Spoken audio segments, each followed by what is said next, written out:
రాష్ట్రంలో మూడోసారి ముఖ్యమంత్రి రేవంత్ రెడ్డి అయిన తర్వాత కాంగ్రెస్ ప్రభుత్వం ఏర్పడిన తర్వాత మహిళలకు ఉచిత బస్ ప్రయాణం ఏర్పాటు చేస్తా అని చెప్పి తెలంగాణ రాష్ట్ర ప్రభుత్వం కాంగ్రెస్ ప్రభుత్వం మాత్రం మహిళలకు ఉచిత బస్ సౌకర్యం కల్పించారు. దీనికి తోడు కొంతమంది మహిళలు కావచ్చు లేకుంటే పురుషులు కావచ్చు ఎవరికైనా కూడా బస్సు సౌకర్యాలు ఎక్కువ లేకపోవడంతో ఇబ్బందులు అవుతున్నాయని చెప్పని కొంతమంది ప్రయాణికులు అయితే మనతో తెలియపరుస్తున్నారు. ఒకసారి మనం ప్రయాణికులను అడిగి తెలుసుకుందాం. సార్ చెప్పండి సార్, ఎలా ఉంది మహిళలకు ఉచిత ప్రయాణం? ఉచిత ప్రయాణం బాగానే ఉంది కానీ మహిళలు జెంట్స్ అయ్యే వరకు ఇబ్బంది అవుతుంది. మహిళలకు ప్రత్యేక బస్సులు ఇస్తేనే ఈ రద్దీ అంతా తగ్గుతుంది. అంతే, ఇక మహిళలు ప్రత్యేక బస్సులు వేయాలి. అంటే ఇప్పుడు మహిళలకు ఓన్లీ ఎక్స్ప్రెస్ ఆర్డినరీ అన్నారు కదా, ఇంకా కొన్ని బస్సులు పెంచాలంటారా? ఎట్లున్నాయి? ఇంకా కొన్ని వాళ్ళకు ప్రత్యేకంగా బస్సులు వేయాలి సార్. ఈ ఆర్డినరీ ఎక్స్ప్రెస్లు కాదు, వాళ్ళ బస్సులు స్పెషల్గా ఇస్తేనే బాగుంటుంది. ఈ ఆర్డినరీ ఎక్స్ప్రెస్ల వాళ్ళు వీళ్ళు కలమెలిగి ఇబ్బంది అవుతుంది. సీట్లు కూడా దొరుకుతలేవు జనాలకు. అంటే ఇప్పుడు మీ ఉద్దేశం ఏమంటారు? ఈ పథకం ఓకేనా? మంచిగా పథకం బాగానే ఉన్నాయి కానీ మహిళలకు ప్రత్యేక బస్సులు పెట్టాలి. జెంట్స్కు మహిళలకు కుదురుతలేదు, సీట్లే దొరుకుతలేవు. జనాలు జెంట్స్ అంతా నిలబడిపోతాను.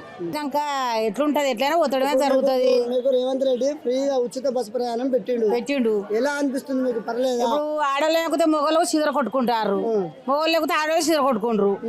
ఈ ఆడవాళ్ళు ఎగిరి పడతారంటే ఈ బస్సు ఉచితంగా ఉన్నదని మేమైతే ప్రయాణం చేయం కదా. పని ఇడిచి పెట్టుకొని ఊక తిరుగుతే మాత్రం మా పొట్టకి ఎవరు పెడతారు? వాళ్ళు అట్లే ఊహించుకుంటారు. అరే వీళ్ళకేంది మేము పోయే ఊరికి పోవద్దా అని మేము అనుకుంటాను. వాళ్ళ చక్క వాళ్ళు చెప్పుకుంటారు. ఏమనుకుంటారు? ఇంకా బస్సులు పెంచాలి, బస్సులు ఉండాలి. మరి ఉండింది ఉత్తరం జరిగినాక ఎట్లా వస్తాం, ఎక్కడ వస్తాం?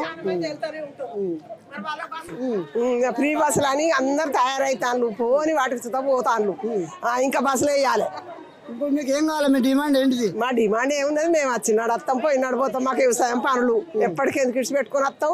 బస్సు ఫ్రీగానేనా? ఫ్రీగా పెట్టిన ఎలా అనిపిస్తుంది మీకు? కొత్త ప్రభుత్వం వచ్చింది, కాంగ్రెస్ ప్రభుత్వం, మహిళలకు ఉచిత ప్రయాణం పెట్టింది, ఎలా ఉంది? 10 రూపాయలు మిగిలే మాకు జంగాలపల్లి నుంచి ఇడికి. నయం అనిపించదా? ఓకేనా? ప్రభుత్వం మంచి పనులే చేస్తున్నారు. మంచి పనులే చేస్తాడు. మీరు చెప్పండి అమ్మ, ఎక్కడి నుంచి వచ్చాను? మేము పరకాల నుంచి మంచిగానే వస్తాను, మంచిగానే పోతాను. అందరికి సంతోషం, మంచి పనులు చేస్తాం. ఓకేనా? ఓకే. మహిళలకు అసలు రెస్పెక్ట్ ఇవ్వట్లేదు. ఎందుకు? మీరు ఎలా అయినా ఫ్రీగానే ఎక్కుతారు కదా అని ఇంతమంది ఎందుకు వస్తారమ్మా అని అంటారు వాళ్ళు. ఎవరు అంటున్నారు?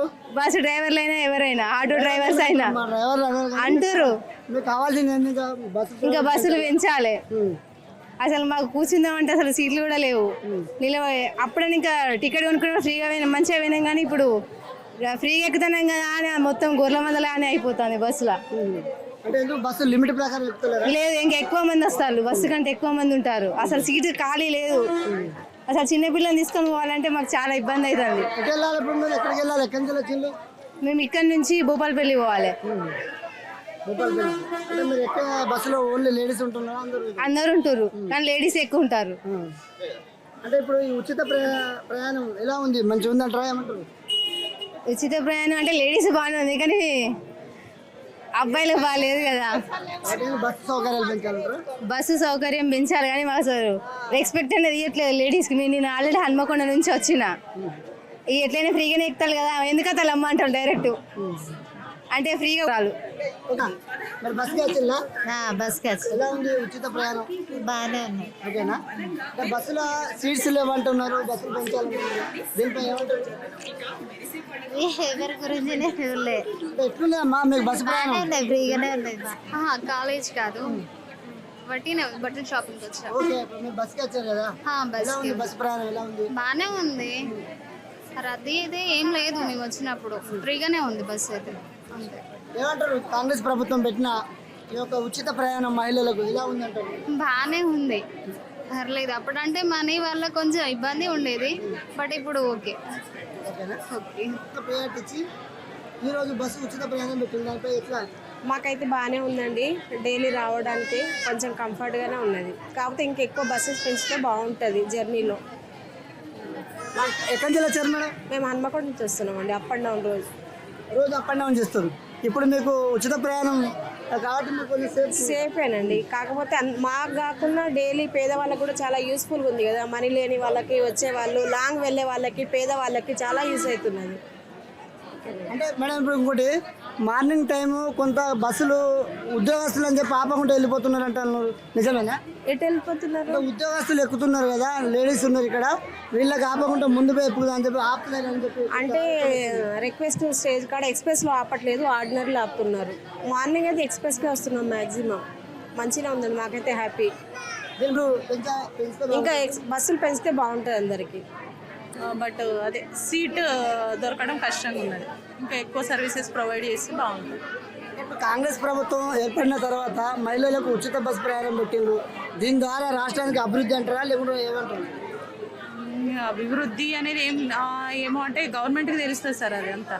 అంటే మీరు ఏమంటారు, మహిళలు ఏమంటారు దీనికి? మీకు ప్రత్యేకంగా అయితే ఓకే సార్, పెంచడం అయితే మహిళలకు బాగుంది, హ్యాపీ ఉంది. బట్ అదే సార్ కొంచెం ఇంకా ఫెసిలిటీస్ ఎక్కువ కల్పిస్తే సర్వీసెస్ ఓకే. ఏంటి సౌకర్యాలు అంటే బస్సు సౌకర్యాలు పెంచాలంటే సౌకర్యాలు పెంచాలి. చాలా సార్, సీట్స్ లేవు. ఇప్పుడు చూడండి ఎంత రష్ ఉన్నారు, కానీ బస్సెస్ లేవు, వెయిటింగ్, టైం వేస్ట్ ఇట్లాంటివి అవుతున్నాయి. వీటిని కొంచెం రెడ్యూస్ చేసుకుంటే అంతా ఓకే. ఓకే, మనం చెప్పుకున్నట్లయితే తెలంగాణ రాష్ట్రంలో కాంగ్రెస్ ప్రభుత్వం ఏర్పడిన తర్వాత మహిళలకు ఉచిత బస్సు ప్రయాణం ఏర్పాటు చేయడం చాలా సంతోషంగా ఉంది. కాకపోతే దీనికి తోడు కొన్ని బస్సులను కూడా పెంచినట్లయితే ఎవరికి కూడా ఎటువంటి ఇబ్బందులు లేకుండా ఉంటాయి. మహిళలకు ఉచిత ప్రయాణం అని ఏర్పాటు చేసినప్పటి నుంచి ఇప్పటి వరకు మహిళలకు మాత్రం ఈ యొక్క బస్సు ద్వారా చాలా మంది నిలబడి పోవాల్సిన పరిస్థితి ఏర్పడుతుంది. కాబట్టి కాంగ్రెస్ ప్రభుత్వం ఈ ఉచిత ప్రయాణంతో తోడు కొన్ని బస్సులను కూడా పెంచినట్లయితే ఎటువంటి ఇబ్బందులు లేకుండా సౌకర్యాలకు ఇబ్బందులు లేకుండా ఉంటాయని చెప్పని కొన్నట్టు మహిళలు చెప్తున్నారు. అంతేకాకుండా కొంతమంది పురుషులు కూడా మహిళల కోసం సపరేట్గా బస్సులు ఏర్పాటు చేస్తే ఇంకా బాగుంటాయని చెప్పని ఇక్కడ ఉన్నటువంటి ప్రయాణికులు అయితే కోరుతున్నారు. మరిన్ని వీడియోస్ కోసం ఛానల్ ని సబ్స్క్రైబ్ చేయండి, లేటెస్ట్ అప్డేట్స్ కోసం వాట్సాప్ ఛానల్ ని ఫాలో చేయండి, అండ్ లింక్ డిస్క్రిప్షన్ లో ఉంది.